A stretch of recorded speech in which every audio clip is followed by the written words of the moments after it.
Nasib nahas dialami seorang remaja berinisial IWBP saat mengendarai sepeda motor.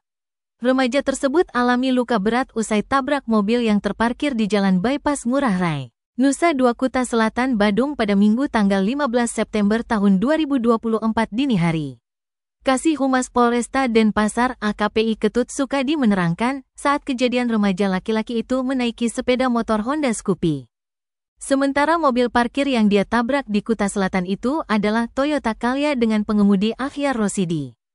Kecelakaan nahas ini bermula ketika anak di bawah umur kelahiran Badung tersebut melaju dengan motornya dari arah barat menuju ke timur. Kebetulan saat itu ada mobil Calya yang sedang parkir.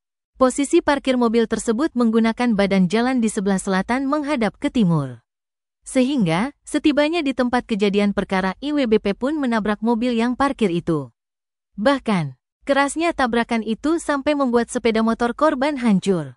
Dampak yang parah juga dialami tubuh anak di bawah umur tersebut, karena menderita luka berat, seperti kaki kiri patah, kaki kanan lecet, bibir robek, pinggul kanan dan kiri patah. Anak itu kemudian dievakuasi menuju Rumah Sakit Bali Mandara, Jalan Bypass Ngurah Rai, Sanur, Denpasar Selatan. Sementara itu, Kapolsek Kuta Selatan Kompol I Gusti Ngurah Yudhistira mengungkapkan, dari Minggu tanggal 15 September sampai Senin tanggal 16 September tahun 2024 dini hari, sudah ada 4 kecelakaan di wilayah hukumnya. Maka dari itu, dia mengimbau masyarakat yang berkendara di jalan untuk selalu berhati-hati. Tentunya, juga tetap mematuhi peraturan lalu lintas. Ini semua demi keselamatan bersama.